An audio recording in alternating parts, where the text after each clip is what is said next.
So we started off really. Yeah, there we go. Okay, so we started off really strong. You're kind of looking at it because of the fact that one of our matches was kind of mean. Right. So it was like, it took it a minute to like load up. So it was PJ Black and Brian Johnson versus the Briscoes in our first match. It was disappointing. I was kind of there about it. I was disappointed in that being a pay-per-view opener. Now, if it was like the second or third match in the card, that would have been okay. I actually would have enjoyed it more, but it was the opener. Brian Johnson's promo is very good. I just don't understand this dynamic between him and PJ Black. I don't understand either. I kind of wish they kind of made some more emphasis on the fact that they're a team other than like them being just basically fodder for the Briscoes. And that is essentially what they were. Right. But the Briscoes did win. It was a Jay Driller and a Froggy Bow, and people were fucking pumped on the Briscoes. Right. Over like Rover, it was obvious they were going to win. And when I saw that they were the first match, I'm like, there's no way heels are going to win the first match with fans back. No way. No. But it was fine. It didn't hurt anybody. All right, so how are we going to make Ring of Honor Majestic again? Let us start with this match. So number one, I like the match itself, but the orientation of the match was a very poor decision. This should not have been the opening match for the show. Period. End of story. Like, it should not have been. This should have been either the fourth match in or the ninth match in as a toilet break match. I'm sorry. There was not really a big rivalry going into this match. I couldn't care less about this match. It just was there. Right. I just think they want to do a Briscoes match, and it's like, honestly, the Briscoes at that point are a little overrated. Might as well have Jay Lethal and Brody King. Brody King, Lee King. Anyway, let's talk about the next one. I'm not going to really give too much fault in this because, number one, I thought the match itself was fine. The rivalry... Well, again, here's the thing about this tag team. Here's the thing about this. It was not about these two teams in general. It was about the factions that they were involved with. Right. Violence Unlimited. Obviously, the name speaks for itself. Right. And Los Inmamables. No. The Foundation. The Foundation. But Los Inmamables is part of that same team. Los Ingobernables. Los Inmamables. It's La Facción Ingobernable in this company. It's La Facción Ingobernable. Just say La Facción instead of looking like an idiot. Anyway. LFI. Yeah! Just say LFI. Anyway, I thought the match was fine. So, given the circumstances of like the car wreck or whatever the hell happened with with Tracy Williams, and them changing it like twice, it was kind of weird. Right, it was kind of weird. But they did end up pulling off a decent little match. I'm not mad about it. But again, the problem is that it was not about the tag teams themselves. It was about the overall faction. Right. It was fine. So let's talk. Okay, I really can't say anything about this. You can't make this any more majestic than it was. It was a majestic match. It was a great match. It was a great match. Great rivalry going into it. I love how they're really promoting Dalton Castle, saying, "I have things to do. I have this and that." It was fun. So Draper, Castle, and Isom they're not a part of a faction though, are they? Mm-mm. Whereas the other three, they are. Shane Taylor Promotions. Right. They're part of Shane Taylor Promotions. So you're giving the three... I mean, I love it because there's a depth to that tag team division. Right. I mean, it's not even a tag team division. It's a factional division. Right. So I think that what I like about ROH is that there's that depth. But let's talk about the depth. Let's talk about the women's tournament that's happening this month. Who made their debut was Chelsea Green. Chelsea Green made her first appearance, and she unraveled WWE in a sentence. And then she's like, I guess her arm is still hurt. I don't know how. I feel like they botched the surgery or something. But she still has a cast on her arm, so her match is the very last one. here's the thing. So people are like, oh, why didn't they do a close-up of the Ring of Honor World Champion or the Ring of Honor Women's Champion? They're not done with it. Yeah, that was a mock-up. No, it was It was one of those toy replicas of the Ring of Honor World Champion.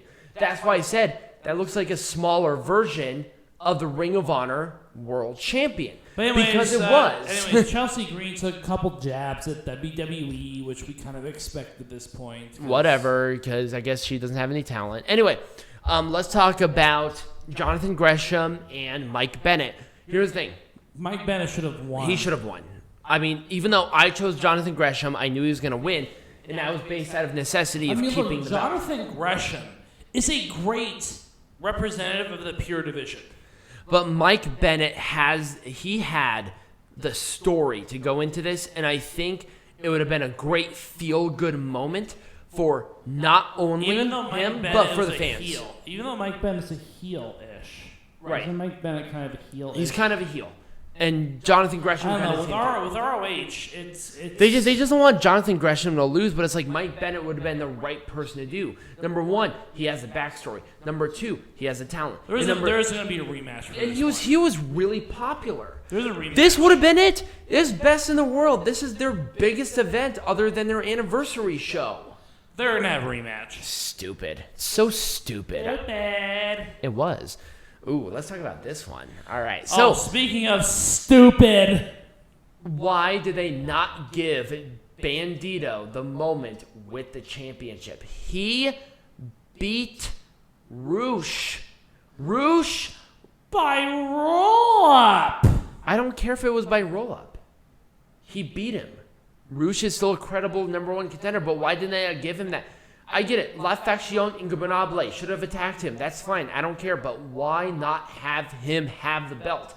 We did not see a single moment of the new Ring of Honor World Champion with the belt. None. Zero. Besides him laying on the ground and looking like an idiot. Yeah. He looked like an idiot. That is your main representative. Why do you look like a jackass? Because reasons. It's stupid. It was really stupid. This was the perfect opportunity to bring in somebody new. What about Kalisto? Bryan Danielson. Right. You had options. And the thing was, you made the wrong option. And so you have all these people who are ready to go, who have been released by the E, and you have like fucking Bryan Danielson. Ray Horus, you could have had Ray Horus come in there and even the odds and run people off. Right. Bandido should have had his moment, and yet you didn't. Right. Yeah. That was a crime. And I don't think Peanut Gallery is any contention. Number one, Bandido should have won in front of fans, but he should have had that moment with He should have won with dignity. He should have won with the belt. Won with dignity. Otherwise, who cares? Bandido is not a world champion in my book. He's a placeholder for Roosh's third reign. I'm very frustrated. That's what it is. And it sucks because Bandido is very good. Yeah. No, Bandido is a placeholder. Anyway, let's talk about the next one. So, number one, why did Roosh lose it, but then Dragon Lee win the Ring of Honor World TV Champion? Well, so number one, Tony Deppen was a replacement. That's literally what he was. As soon as Dragon Lee was healthy enough, he was ready. Yeah. So maybe Roosh is hurt somewhere? I don't know. That's weird, isn't it? That's what I'm thinking. Maybe that's the only reason that he could have won that that Bandido would have won that champion by roll-up. It was because Roosh was hurt. That's it. That, or maybe he has a visa issue because he still lives in Mexico. Right, but it's like, come on. Nobody cares. Well, they fucking do. It's Ring of Honor. But anyway, so yes, Dragon Lee won the belt. Here's my thing. I really wish Tony Deppen won this because now Tony Deppen looks like a paper placeholder champion, and he's good enough. That's all he's going to be. Right. It's like, I mean, unless he does something great and wins it back, there's no way. All right. I just can't take that seriously. They just made a really wrong call with this. Wait until later for Dragon Lee to win this title back, or have Tony Deppen win it win the match again and have him defend against Dragon Lee again and then lose it then. Right. But I feel like with this like quick change around, that was kind of what happened. All right, once again, here's where I might have a problem. Let's talk about this one. Number one, I like the rivalry going into it, and the match was fine, and I was not offended by it. EC3 looked great. And also, so the people were so behind Flip Gordon, and he slapped EC3 a couple of times and continued. Hocked a loogie. It was right there on EC3's cheek. I'm like, wipe it away. But anyway, why? Flip Gordon is going for the Ring of Honor World Champion at Glory by Honor so why did in a month. Why did he lose? EC3 could have faced anybody else. What I'm saying is that EC3 and Flip Gordon, they both should have won, but they should have won different matches. Right. Not you shouldn't have make this. You shouldn't have to make this decision. They've put themselves into this corner because they already announced that Flip Gordon was going to face either Rouge or Bandido for the Ring of Honor World Champion at Glory by Honor on Saturday. Why did they do that? This made no sense. They booked themselves into a corner. This is WWE level mistake. Right. Here's my thing. If they really want to do something like this, if you want to make this shit Majestic again, make it a number one contender match. Right. Then whoever won it, even if it was EC3, he would have earned his opportunity. Exactly. And then you had either Rouge versus EC3 or Bandido versus EC3. I would have been cool with either one. You had the comeback kid versus Flip Gordon, and you already announced him as number one contender. You already announced Flip Gordon. I thought he was going to win. I mean, why? What was the point of this? This was best in the world. Like, Glory by Honor, you would have done this stupid shit if you want to do stupid shit.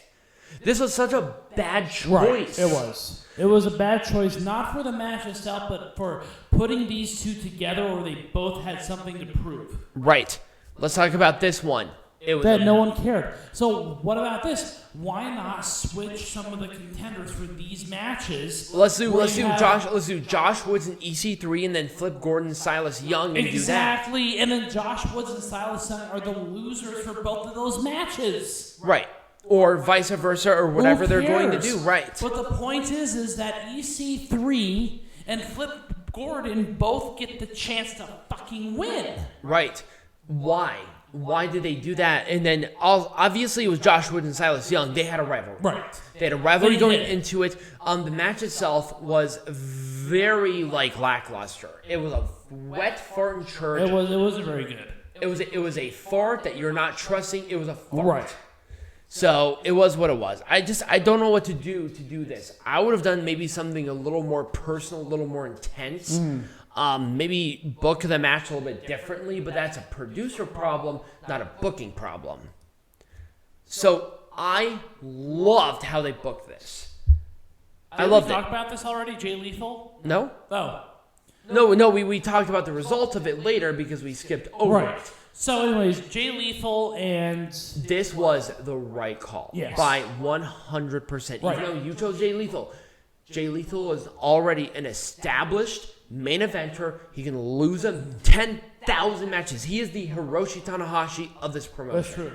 He can go for any belt, no problem. He is a good person to go for the world title. He was there to put somebody else over. And that's what they needed to do with Brody Lee. If Brody Lee lost this, they killed Brody Lee. Brody King. Brody King. I swear to God.